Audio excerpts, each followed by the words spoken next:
में जो हमारा चैप्टर नंबर 10 है सदिश बीजगणित उसमें से जो भी अदिश गुणन यानी अदिश गुणन और सदिश गुणन 1 या 2 मार्क्स में क्वेश्चन पूछे जाते हैं वो आज की इस वीडियो में डिस्कस करेंगे। देखो जैसे कि ये क्वेश्चन दे रखा है सदिशों दो, ये सदिश दे रखा है और एक सदिश ये दे रखा है, कह रहा है का अदिश गुणनफल ज्ञात कीजिए। देखो अगर जब भी आपको कोई दो सदिश दे रखे हो, एक दे रहा हो ए वेक्टर और बी वेक्टर, अदिश गुणनफल का मतलब होता है बीच में आपको डॉट लगा दिया जाता है, और जबकि सदिश गुणन में आपको क्रॉस लगा दिया जाता है, बीच में गुणे का निशान। इसको बोलते हैं डॉट प्रोडक्ट और इसको बोलते हैं क्रॉस प्रोडक्ट। ठीक, डॉट प्रोडक्ट और क्रॉस प्रोडक्ट। पिछली वीडियो में हमने आपको क्रॉस प्रोडक्ट के बारे में जो कुछ सवाल आपको करवाए थे वो आप वीडियो देख लेना। अब इसमें अदिश गुणन पूछेगा और इसको सदिश गुणन भी कहते हैं। सदिश गुणन ज्ञात कीजिए। अब जैसे कि मान लो ये हमें दे रखा है ए वेक्टर। देखो फॉर्मूला क्या होता है, दो सदिशों का गुणनफल ज्ञात करने का। अगर दो सदिश आपको दे रखे हैं ए वेक्टर डॉट बी वेक्टर बराबर होता है ए वेक्टर का मॉड इनटू में बी वेक्टर का मॉड कॉस थीटा। दो सदिशों के बीच का ये गुणन होता है, लेकिन हमें गुणन कैसे करना है जब हमें साधारण दो सदिश दे रखे हैं सिंपल। तो ए डॉट बी बराबर क्या हो जाएगा, हमने इसको ए माना इसको बी माना, तो एक बार लिख लो ए बराबर क्या है 2i कैप माइनस जे कैप और प्लस के कैप डॉट बी कैप क्या है 4i कैप प्लस 7 जे कैप प्लस 3 के कैप। तो जो नंबर्स हैं उनका आपस में गुणा हो जाएगा, 4 दूनी 8 और यहाँ पे कुछ नहीं है, जे का गुणांक तो माइनस का 1 और 7 का गुणांक जे का गुणांक 7, तो 7 एकम 7 माइनस के 7। फिर के का गुणांक यहाँ पे कुछ नहीं तो 1 और यहाँ पे 3, 3 एकम 3 प्लस के 3। तो 8 में से 7 घटाएंगे 1 बचेगा और प्लस 3 यानी कितना आ जाएगा 4। यही क्या हो गया ए डॉट बी का मान हो गया, यानी सदिश गुणन हो गया। ठीक, अब इसी सदिश के बीच के आपका अगर बीच का कोण पूछ देता कि सदिश ये भी सदिश दे रखे तो गुणनफल ज्ञात कीजिए तथा इनके बीच का कोण भी ज्ञात कीजिए, तो कोण हम कैसे ज्ञात करते हैं। यहाँ से देखो ये लिखा है ए डॉट बी बराबर ए वेक्टर का मॉड बी वेक्टर का मॉड, यानी इसका परिमाण और इसका परिमाण गुणे में कॉस थीटा। तो यहाँ से इसको डिवाइड, इन दोनों को डिवाइड में भेज दो, यानी कॉस थीटा बराबर क्या हो जाएगा A vector dot B vector upon में ए वेक्टर का परिमाण और बी वेक्टर का परिमाण। तो थीटा बराबर हो जाएगा cos inverse A vector dot B vector upon में ए वेक्टर का मॉड और बी वेक्टर का मॉड। तो ये इनके बीच का कोण हो जाएगा। तो कोण भी निकाल लेते हैं, कैसे निकालेंगे, इन दोनों का परिमाण निकाल लो। परिमाण कैसे निकाला जाता है, ए का परिमाण क्या हो जाएगा, यानी एक्स वाई जेड जो भी हमारे पहला सदिश दे रखा था उसके गुणांक का स्क्वायर कर दो, तो एक्स यानी X square plus Y square plus Z square. तो एक्स का गुणांक क्या था 2, तो 2 का स्क्वायर प्लस वाई का गुणांक था माइनस के 1 और जेड का गुणांक क्या है के, यानी इसका गुणांक भी 1 है, 1 का स्क्वायर। तो 2 का स्क्वायर 4 और माइनस 1 का स्क्वायर करेंगे तो प्लस का 1 और इसका 1 का स्क्वायर 1 ही होता है। तो यहाँ से कितना आ जाएगा 4 और 2 6 अंडर रूट 6। ऐसे ही बी का परिमाण निकाल लो। तो बी के गुणांक क्या दे रखे थे 4 7 और 3, तो 4 का स्क्वायर प्लस 7 का स्क्वायर प्लस 3 का स्क्वायर। 4 का स्क्वायर हो जाएगा 16, 7 का स्क्वायर 49 और 3 का स्क्वायर 9।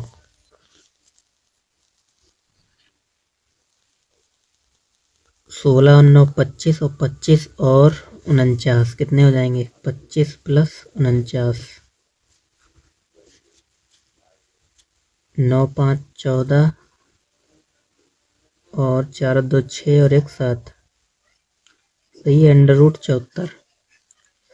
तो ए का परिमाण और बी का परिमाण ये दोनों निकल चुके हैं और हमने इनका डॉट प्रोडक्ट भी निकाल चुके हैं इनका। तो यहाँ पे सिर्फ मान रखना है।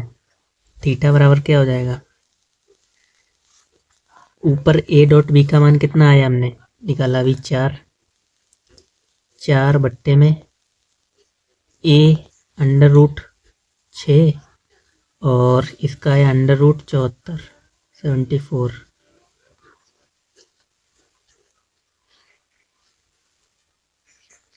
तो आगे सॉल्व करोगे, देखो इनका गुणा कर लो। 6 का गुणा करेंगे 74 में, 6 चौक 24 √ के अंदर, और 6 सत्ते 42, 43 44, 444 हो गया, ऊपर 4। थीटा बराबर यहाँ पे कॉस इनवर्स और लिखेंगे, ठीक, कॉस इनवर्स, इधर भी कॉस इनवर्स लिख लेना आप। देखो इसको और सॉल्व कर लो। 444 को हम कैसे लिख सकते हैं? थीटा बराबर हमारा है कॉस इनवर्स √444 को आप ऐसे लिख सकते हैं, 4 गुणे 1 1 1। तो 4 किसका वर्ग होता है? 2 का। तो 2 को बाहर निकाल लो, ये हो जाएगा क्या? 1 1 1 111। और ऊपर हमारा क्या चल रहा था? ऊपर 4 था, तो 2 से काटो, 2 दूनी 4, यानी कितना आएगा? 2 बट्टे √ के अंदर 111, 111। ये आपका आंसर हो जाएगा। जब आपको कोण और यानी कोण पूछा जाए और उनका अतिश गुणन, तो आप आसानी से निकाल सकते हैं। तो जैसे कि नेक्स्ट क्वेश्चन पे आ जाओ। इसमें दे रखा है 2 सदिश, यानी सदिश ये दे रखा है और एक ही सदिश ये दे रखा है। करक के बीच का कोण ज्ञात कीजिए। अब देखो ये पेपर में आपका पूछा जा चुका है कई बार, पेपर का पूछा हुआ क्वेश्चन है। अब इसको ए सदिश मान लो और इसको बी सदिश दिया है।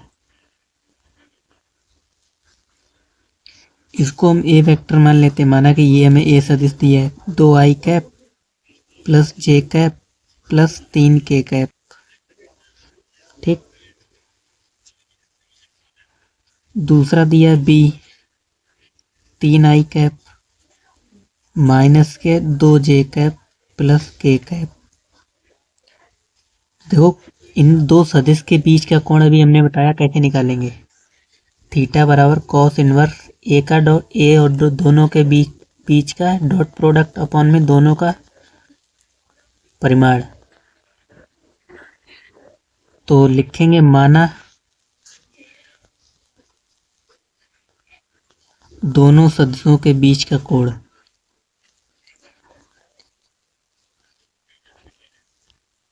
के बीच का कोण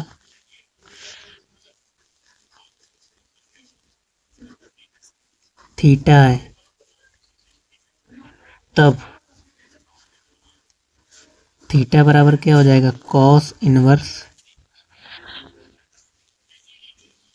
ए डॉट बी अपॉन में ए का डॉट यानी ए का परिमाण और बी का परिमाण, ठीक। तो सबसे पहले ए डॉट बी निकालना होगा और आपको ए वेक्टर और यानी ए का परिमाण और बी का परिमाण भी निकालना होता, तो निकाल लो। तो पहले ए डॉट बी निकाल लेते हैं, यानी दोनों का सदिश गुणन। तो इधर दे रखा है 2i cap plus j cap plus 3k cap dot 3i cap minus के 2j कैप और प्लस k कैप।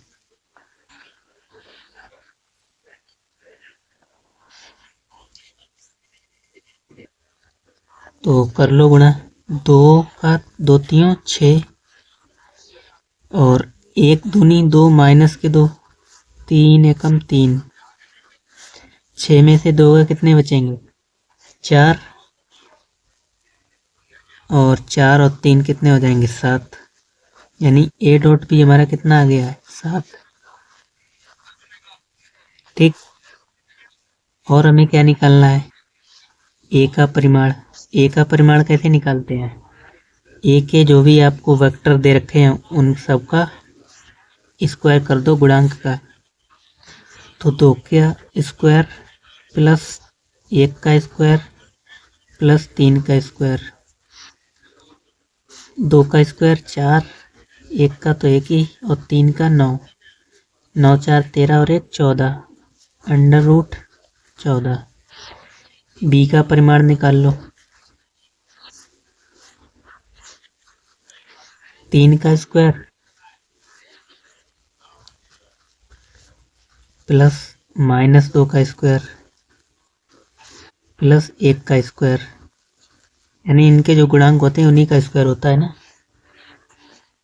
तो 3 का स्क्वायर 9 और 2 का स्क्वायर, देखो माइनस का स्क्वायर अब प्लस हो जाता है, ये तो मालूम ही होगा, और 1 का स्क्वायर 1, 9 4 13 और 1 14, ये भी 14 आ रहा है आपका। ठीक, तो ए और दोनों हमने मान निकाल लिए। अब कोण होता क्या हमारा, थीटा बराबर कॉस इनवर्स एक ए डॉट बी अपॉन में ए का परिमाण और बी का परिमाण। तो ए डॉट बी का मान ऊपर 7 रखेंगे, कॉस इनवर्स 7 बट्टे में ए का कितना निकाला, अंडर रूट 14 और इसका भी रूट 14।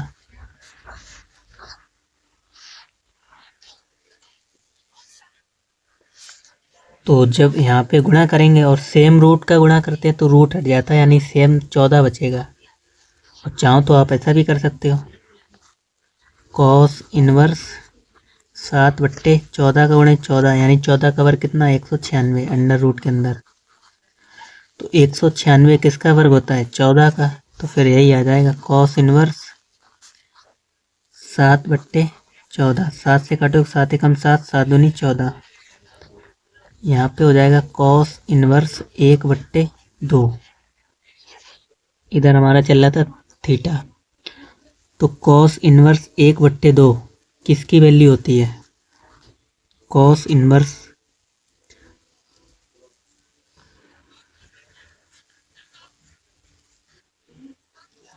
कॉस 60 डिग्री की होती है। ठीक, तो यहाँ पे आ जाएगा कॉस 60 डिग्री, यानी हमसे एंगल पूछा गया, तो थीटा बराबर कितना आ जाएगा, 60 डिग्री। तो ये आपका होगा फाइनल आंसर। ठीक, तो ये आपको ध्यान रखना है, सिर्फ जब भी आपको दो सदिशों के बीच कोण पूछा जाए, इसको आप याद कर लो। तो अब देखो, जैसे कि ये क्वेश्चन आपके पेपर में पूछा गया, सदिशों, ये एक सदिश दे रखा है और ये सदिश कारक के बीच का कोण ज्ञात कीजिए, 1 नंबर में पूछा गया था। अब इसको सॉल्व करते हैं।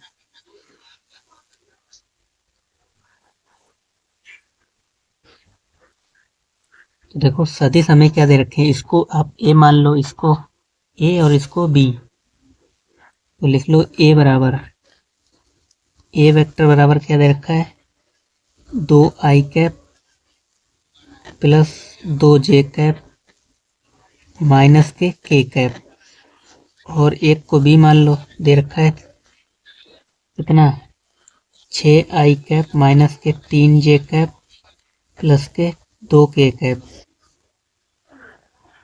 तो कह रहा है इनके बीच का कोण, सेम वैसे ही करेंगे, माना सदिशों के बीच का कोण,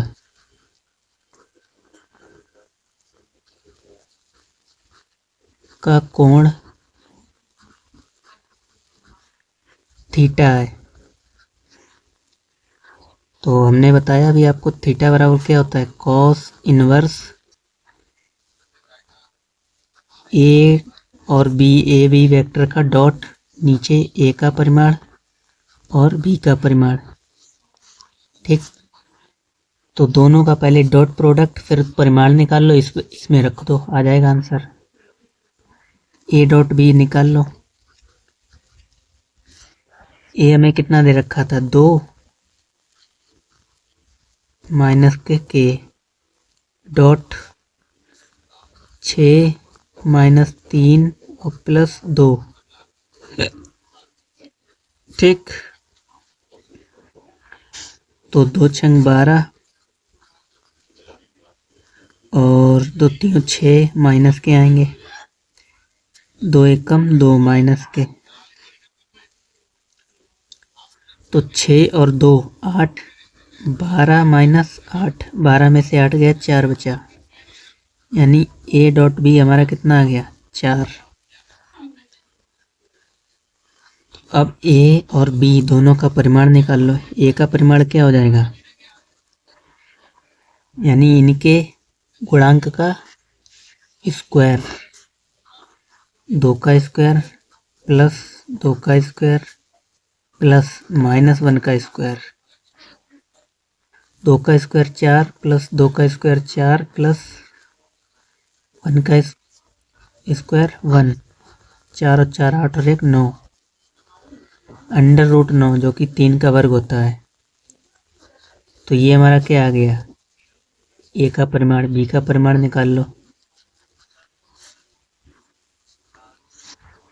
6 और 3 और 2 क्यूब कर दो तीनों का स्क्वायर, 6 का स्क्वायर प्लस माइनस 3 का स्क्वायर प्लस 2 का स्क्वायर,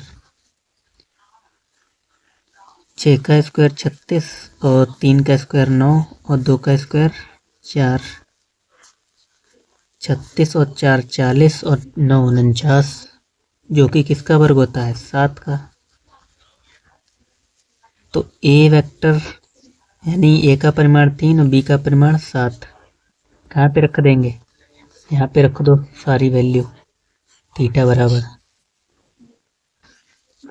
बराबर cos inverse A dot B हमने कितना निकाला 4 यहाँ से, और नीचे कितना निकाला 3 और 7, तो 7 3 21, क्या आ जाएगा कॉस इनवर्स 4/21। तो ये आंसर हो जाएगा आपका।